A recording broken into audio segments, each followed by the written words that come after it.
How's it going, guys? Nick Woods here from 2024 Eastern Conference Finals, Bristol, and I'm here with Mr. Jim Libby, Automan Junior creator, and he's going to spend a few seconds and explain how his system works on a brand new half-scale motor plate.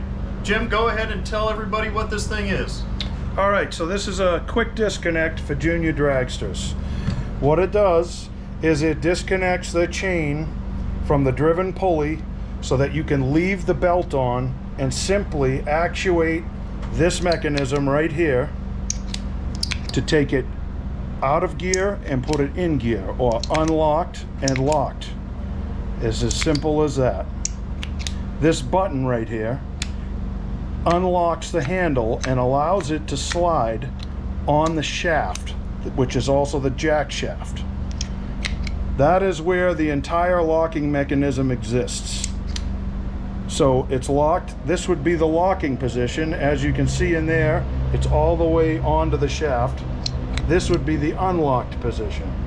What happens is this cog right here, this steel gear, passes in and out of the steel receiving teeth on the sprocket. So when we set these up, we have to set this shaft up in a place where this will pass into the sprocket and then pass out of the sprocket, and I'm going to explain that right now. I've got the bearing blocks mounted on this half-scale motor plate, and because they're flatheads, the alignment is always really good. But some cars don't use flatheads here, so if you were mounting your blocks onto a Boss car or another car with regular hex head bolts, you would put these on loosely so that you can get the alignment we need. And when I talk about the alignment, I'm talking about this shaft being able to pass through the sprocket and then directly through the end of that bearing. Look how nice that alignment is. Holy smokes. I've been doing this a lot of years, Jim, and I can tell you the regular pillar system that we once had, that is a pretty good feat of engineering right there, to have it that aligned right out of the get. Right, and what we found with the half-scale cars is they do such a good job of mounting these motor plates to the chassis that even when everything's tight, it still has the same fit. So here is the first thing. When you set this up and you bolt it on the car, when everything is tight, this shaft should be able to do that. If it doesn't, we're inducing wear into parts that don't need to have it. So you may have to loosen the blocks and twist these around a little bit so that it will slide. And it might take a couple tries, but you can tighten the bolts up a little at a time and get them so that this fits like this. That is very critical because it means it's going to freewheel nicely when you're on the return road. So if we were installing this onto a car right now, let's pretend that there's a car underneath this plate. You'd have your blocks mounted, you'd have your alignment set, the blocks would be bolted down tight at this point, and the alignment would be done. So you've got that. Now what we would do is we would place the handle here. This would be the unlocked position. We want to put it into the locked position right there. Now the handle and the cog, which is what we call this steel gear that's inside the aluminum, that cog is now placed all the way onto the shaft. That is the run position.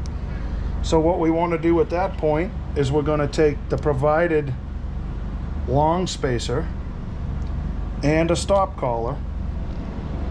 We're going to put the long spacer in there, which is kind of tricky to do, but it's easy. I just put my finger through the bearing like that, and then I put the stop collar in there like that, and then I feed the shaft through both the spacer and the stop collar. Now that has to be the long stop collar provided because it's long enough to get to the center of the race of the bearing and still have clearance for the stop collar. When you put the bearing blocks on, the bearing has to be closest to the outbound side, which puts the support closest to the driven. That's why this spacer is so long, so it can reach in there and press on that center race of that bearing. Once we've got it into this situation, we're now going to, while this handle is in the locked position, that's very important. You put it in the locked position and then you feed this into the sprocket all the way in till it's all the way bottomed out into the sprocket. At that point, we're simply going to back this out 10 to 20 thousandths of an inch, which is about that much right there. I'll do it again. It's in all the way right there. Now I'm going to back that out just a tiny bit. The purpose for setting up that gap is critical because once again the lock mechanism exists completely right here.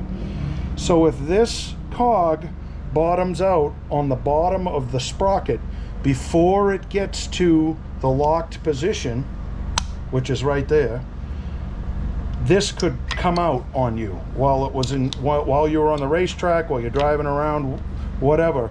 It wouldn't be locked. So see how this moves? If I put it in between the locks, see how I can slide it? It has to be able to get all the way into there. So that's why we put this in all the way and then back it out just a tiny bit so that it can always get to that position. So locked position, all the way into the sprocket, it's engaged. Then we back it out 10 thousandths just to create a little bit of clearance. From that position, without moving that, it has the 10 thousandths in it, we're going to very carefully take our stop collar and press it up against the center race of the bearing and snug it up.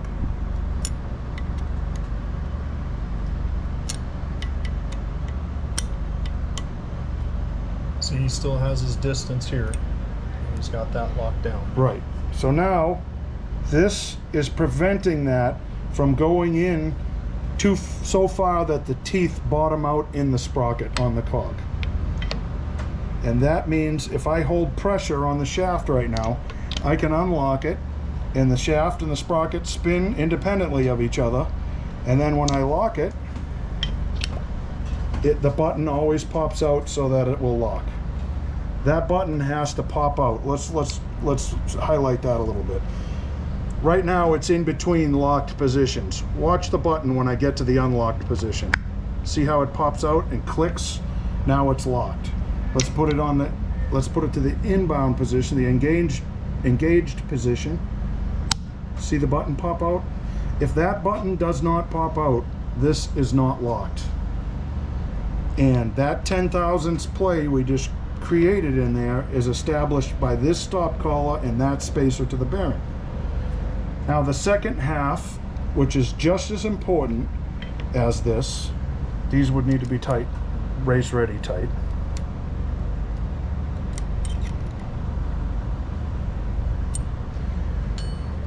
The second half is now we need to restrain the shaft from doing this. If this pulls out of the sprocket, it's not engaged.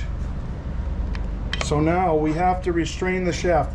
The entire operation of this unit is dependent upon the shaft being held stationary to the center bearing or the small bearing, this bearing right here.